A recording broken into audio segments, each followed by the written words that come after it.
రాష్ట్రంలో గణతంత్ర దినోత్సవ వేడుకలు ఘనంగా జరిగాయి. 77వ రిపబ్లిక్ డే సందర్భంగా జాతీయ జెండాను ఆవిష్కరించారు గవర్నర్, స్పీకర్, మంత్రులు. 2 ఏళ్లలో రాష్ట్ర ప్రగతి, జరిగిన అభివృద్ధిని గుర్తు చేసుకున్నారు.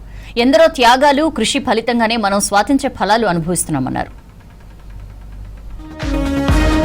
రైజింగ్ తెలంగాణ 2047 లో భాగంగా ప్రభుత్వం సరికొత్త లక్ష్యాలను నిర్దేశించుకుందన్నారు గవర్నర్ జిష్ణుదేవ్ వర్మ. సికింద్రాబాద్ లోని పరేడ్ గ్రౌండ్ లో 77వ రిపబ్లిక్ డే వేడుకల్లో పాల్గొని జాతీయ పతాకాన్ని ఆవిష్కరించారు. తెలంగాణ రాష్ట్రం అద్భుత ప్రగతిని సాధిస్తుందని కొనియాడారు. రాజ్యాంగ విలువలను కాపాడుతూ అభివృద్ధిలో తెలంగాణ దేశానికే ఆదర్శంగా నిలుస్తుందన్నారు governor. The government firmly believes that the future of state is shaped in classrooms and has therefore undertaken several initiatives. The government has been according top priority for the economic development and welfare of women. Assembly ఆవరణలో 77వ republic day వేడుకలు జరిగాయి. మహాత్ముడి విగ్రహానికి పూలు వేసి నివాళులర్పించారు speaker గడ్డం ప్రసాద్. తర్వాత జాతీయ జెండా ఎగురవేశారు. రాష్ట్ర ప్రజలకు రిపబ్లిక్ డే విషెస్ చెప్పారు స్పీకర్ ప్రసాద్.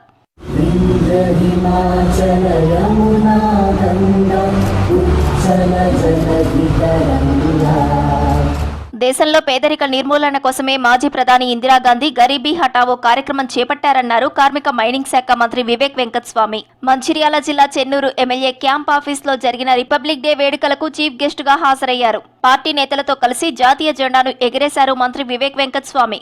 కాన్స్టిట్యూషన్ వలన ఈ దేశం ఆర్థికంగా ముందుకు వెళ్ళాలి. బీద ప్రజలు ఎవరైతే ఉన్నారో వీళ్ళందరికీ కూడా ఉద్యోగ అవకాశాలు కల్పించాలి. వీళ్ళందరికీ ఒక దారి చూపించాలని చెప్పి కాన్స్టిట్యూషన్ రాయడం జరిగింది. బ్యూరోక్రసీ, పొలిటికల్ సెటప్, ఇంకా ప్రెస్, ఈ 4 స్తంభాలు కూడా మంచిగా నడిచినప్పుడే డెమోక్రసీ నడుస్తుంది. అది మన కాన్స్టిట్యూషన్లో రాయడం జరిగింది.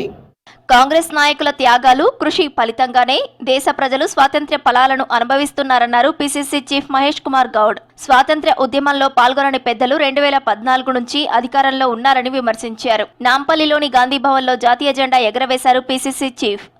2014లో స్వాతంత్ర ఉద్యమంలో ఏమాటి అవకాశం తీసుకున్నటువంటి పెద్దలు, పాల్గొన్నటువంటి పెద్దలు ఈ దేశంలో అధికారంలోకి వచ్చినారు. అధికారంలోకి వచ్చిన దడవాయి ఈ దేశ చరిత్రని తిరగరాసే ప్రయత్నాలు చేస్తా ఉన్నారు. పేదలకు మేలు చేసే కేంద్ర పథకాలను కాంగ్రెస్ పార్టీ అడ్డుకుంటోందని విమర్శించారు బీజేపీ స్టేట్ చీఫ్ రామచంద్రారావు. జాతీయ ఉపాధి హామీ పథకంలో కోట్లాది రూపాయల కుంభకోణం జరిగిందని ఆరోపించారు. ఇందిరా, రాజీవ్ బాటలోనే రాహుల్ గాంధీ నడుస్తున్నారని విమర్శించారు. బీజేపీ స్టేట్ ఆఫీస్ లో త్రివర్ణ జెండాను ఎగరవేశారు రామచంద్రారావు. పేద ప్రజలకు ఎక్కడ కూడా ఉపాధి రాలే. మట్టి వేసి దానికోసమే కేవలం కోట్లాది రూపాయలు ప్రజాధనాన్ని దాని మీద వ్యర్థం చేసినటువంటి సంఘటనలు కాంగ్రెస్ ప్రభుత్వాలు మనం చూసినాం.